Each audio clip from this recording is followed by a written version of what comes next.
Dios les bendiga una vez más, mis apreciados hermanos en la fe, amigos que nos ven a través de las plataformas eh, de Facebook, YouTube y a través de la plataforma de Avivamiento Global para las Naciones. Hoy nuevamente estamos con ustedes dándole continuidad a estos temas tan importantes que nos revelan o nos direccionan al propósito divino. Hoy quiero compartirles un tema bien importante acerca de la condición en la que nosotros estamos cuando verdaderamente no estamos direccionados a la voluntad perfecta de Dios y cuál es el propósito del Señor para nuestras vidas.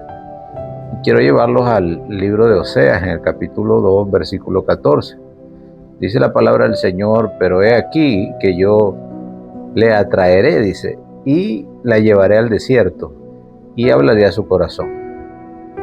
Es bien importante entender que bajo el propósito divino de Dios para sus llamados, para sus elegidos, siempre hay una transformación, o prácticamente el Señor nos lleva a estar enfocados en lo que Él quiere. Y quiero decirles que en toda la Escritura vemos un patrón espiritual que es repetitivo en cuanto al discipulado. Dios llama, pero también separa y luego lleva al desierto antes de manifestarse a aquellos a los cuales ha escogido para un propósito.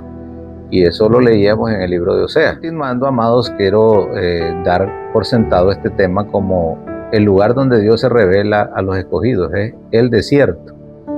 Y leíamos lo que decía Oseas capítulo 2, versículo 14. Yo la traeré y la llevaré al desierto y hablaré a su corazón. Porque es en los procesos donde Dios trata con nuestras vidas. Tal vez podemos estar pasando una circunstancia difícil, tal vez podemos estar pasando un proceso difícil, una enfermedad, podemos estar prácticamente pasando una dificultad económica, o cualquier área de nuestras vidas puede estar siendo frustrada, y nos damos cuenta que una vez que venimos a Cristo, cuando hemos sido llamados por Él, entonces las cosas dependen de Él y ya no de nosotros. Entendemos que el desierto quita la dependencia de lo que nosotros tenemos, de nuestras posesiones, ¿verdad? También forma el carácter, también revela su voz y define el propósito. Como punto número 1, podemos entender que el desierto revela lo que hay en el corazón de una persona.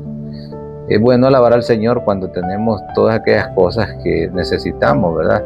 Hay salud, hay abundancia de pan, ¿verdad? Tenemos la familia está en unidad, no estamos siendo atacados, no estamos siendo perseguidos, y en ese momento nosotros estamos contentos. Pero cuando las cosas cambian, ¿verdad? Nos pasa como dice la palabra, que Satanás pidió a Pedro para zarandearlo, o podemos decir que Satanás pidió al mismo Job para que Dios le quitara la protección o el vallado que había a favor de él. Y esto se convirtió en una persecución tanto financiera como familiar, y todas aquellas cosas que en las que dependía Job empezaron a serle quitadas. En Deuteronomio 8, versículo 2, también encontramos una palabra que dice: te acordarás de todo el camino por donde te ha traído Jehová tu Dios estos 40 años en el desierto, para afligirte, para probarte y saber lo que había en tu corazón.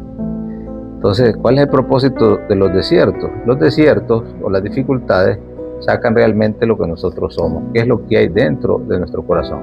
¿Realmente amamos a Dios íntegramente, o simplemente le amamos cuando tenemos todo aquello que necesitamos? El pueblo de Israel había salido de Egipto, y aparentemente sí, ellos estaban viviendo una vida cómoda, aunque trabajaban bajo ese yugo de esclavitud. Dios quería que no dependieran de las riquezas de Egipto o de Faraón, sino de la provisión que les daba a través de la fe. Entonces podemos entender, amados, que el desierto reveló qué es lo que había en el corazón de aquel pueblo. Dice la palabra que comenzaron a murmurar, perdieron su integridad y tuvieron nostalgia por Egipto. Dice que ahí se acordaron que ya comían pescado, pasaban una vida más sabrosa. De hecho, cuando el cristiano viene a los pies de Cristo por primera vez, empieza a experimentar los desiertos y empieza muchas veces a quejarse y a decir, bueno, yo creo que estaba mejor en el mundo, tenía menos aflicciones, tenía menos pruebas. Entonces, entendiendo el relato, amados, miramos la falta de fe de aquel pueblo. Empezaron a murmurar porque no miraban la promesa de Dios cumplida. Yo quiero decirte que Dios no puede llevarnos a la tierra prometida o no nos puede proveer todo aquello que tiene si primero no somos probados. Somos probados por el fuego y dice la palabra que la obra de cada uno va a ser probada, ¿verdad? Entonces, el desierto muchas veces para nosotros es castigo, pero para Dios prácticamente es la formación que Él nos está dando para que seamos agradecidos en el momento que Él nos bendiga. Por eso muchos no salen de Egipto, ¿verdad? O salen de Egipto, pero Egipto no sale de ellos. Están en Cristo, pero siguen viviendo conforme al mundo. Y como punto número 2, podemos decir que el desierto es un lugar de preparación de los líderes. La palabra registra muchos hombres que fueron preparados en el desierto, ¿no? Pero Dios no forma líderes en la comodidad. Yo nunca voy a creer que un líder va a ser formado estando con todas las condiciones habidas y por haber. En esas condiciones estaba Moisés como un escogido, pero si iba a servirle a Dios y ya no al faraón, él tenía que pasar también el desierto, ¿verdad? Dice la palabra en Éxodo capítulo 3 versículo 1 que Moisés pasó 40 años en el desierto de Madián antes de liberar a Israel. Y hoy nosotros a veces con una pequeña prueba, con una pequeña dificultad, estamos quejándonos y estamos diciéndole, Señor, ¿por qué razón me está pasando esto? ¿Por qué estoy pasando esta dificultad? ¿Por qué vienen a mí estas pruebas?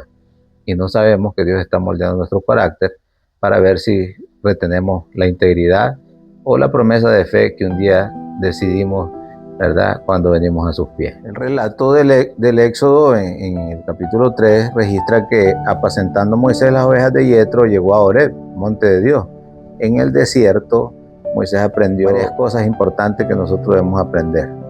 Cuando tenemos carencia de todas las cosas, aprendemos la humildad, aprendemos a ser dependientes de Dios, creamos paciencia y es cambiado nuestro carácter. Recordemos que antes de salir de Egipto, Moisés era un hombre impulsivo y Dios empezó a tratar con su carácter. Y si notamos, ¿verdad?, al final su carácter se manifestó de una manera que él vio de lejos la tierra prometida. Yo creo, amados hermanos, que debemos tener fe y actuar en fe cuando Dios nos pide que abandonemos todo aquello que no le permite a Él trabajar y operar a través de nosotros. Abraham es un ejemplo de fe cuando Dios le dijo, sal de tu parentela y de tu tierra, y yo te haré de ti una gran nación. Génesis capítulo 12, versículo 1, registra que Abraham fue llamado a salir de su tierra hacia un lugar desconocido. Entendemos, amados hermanos, que el desierto precede la manifestación del llamado. O sea, antes de que se manifieste el llamado, primero tenemos que haber pasado el desierto.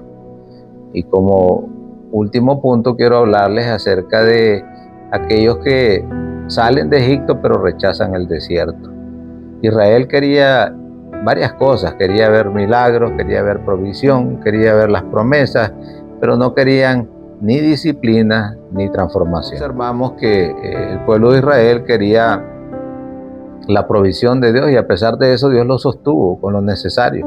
Dice que su calzado nunca envejeció, sus vestiduras, siempre les estaba dando lo necesario, no más de lo necesario. Porque para llevarte a un lugar de comodidad tienes que ser un hombre y una mujer agradecida y saber valorar al Señor y ser como esos hombres fieles que dicen, te voy a amar en la abundancia y en la escasez. El apóstol Pablo decía, me he aprendido a contentar cualquiera sea mi situación, sé vivir escasamente y abundantemente y para todo estoy hecho. ¿Por qué? Porque Dios primero te hace y te forma para poderte impulsar o llevar al propósito por el cual te ha llamado y te ha elegido. Por eso una generación completa murió en el desierto, no porque Dios le fallara, sino porque ellos resistieron el proceso. Y entendemos que el desierto es donde Dios se revela a los escogidos, ¿verdad? En el desierto, Moisés vio la zarza ardiente, Israel recibió la ley del Sinaí, Elías escuchó la voz apacible, Juan recibió el mensaje profético, Jesús salió en el poder del Espíritu Santo y el desierto, amados hermanos, no es esterilidad, ¿verdad? Es el lugar de la revelación divina. Así que les invito a que aprendamos a depender de Dios en los momentos más difíciles y que sigamos avanzando en medio y a través del proceso. Dios les bendiga.